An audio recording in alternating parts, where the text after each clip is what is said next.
And now it's time for a tour of Dr. Ron's garden, August 29th, summer of 2019. There's the fuzz. Hi, Fuzz. We'll start here with the patio plants, where I have a lot of salvia, and I still have geraniums that I got from Don Raznicek when he was a chemistry teacher at Normandale. I put them in the basement every winter and cut them down, and I bring them up, and they have grown every year. His were pink, these are magenta because they got cross-pollinated with some red ones. I always grow these giant zinnias. Looks like Fuzz is going to join us. I grew these red basils, and now they're starting to turn green. I got more on the other end there. And I always use a lot of rosemary and thyme over the summer, and then dry that for the winter. Here's some spent peppers, jalapenos, and bananas. I just love these alyssums, these purple alyssums, so I keep 2 of those every year. Here's a tomato plant in a container.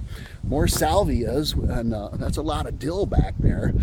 I grow these heirloom purple beans. They're like Blue Lake green beans. They come out purple, and when you cook them, they turn green. It's an heirloom variety I got when I was a member of Gardening Matters. Here's some more of these gorgeous big zinnias I grow every year in a pot with some geraniums. This is taking longer than I thought. More purple beans.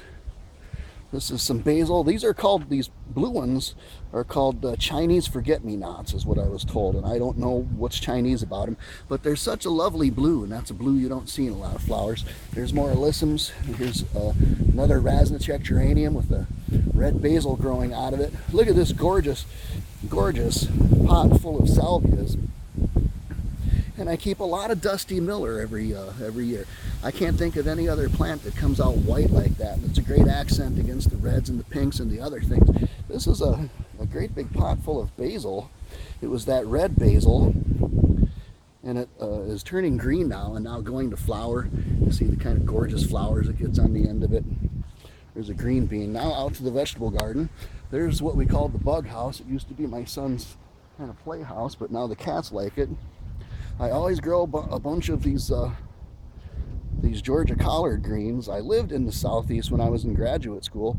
Love the food, not so much the people.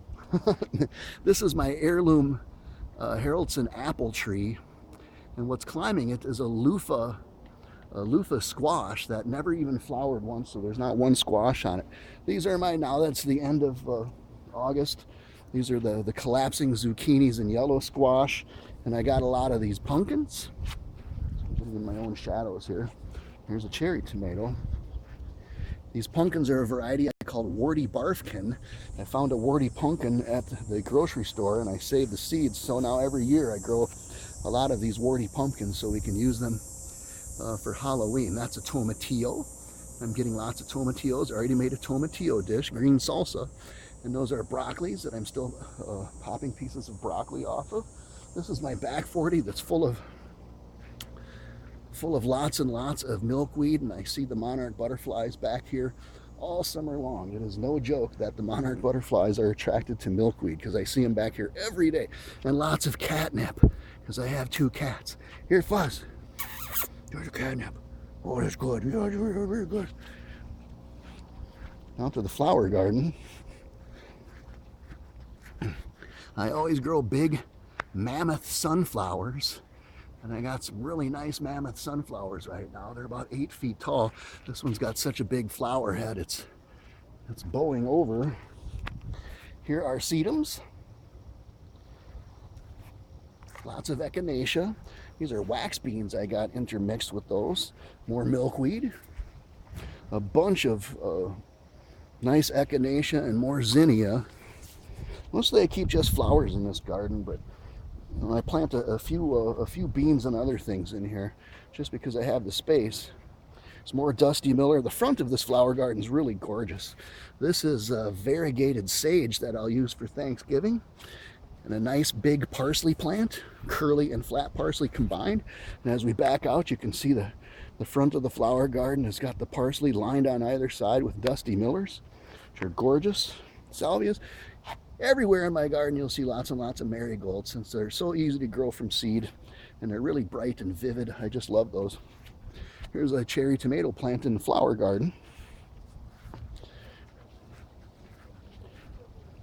And let's break for part two.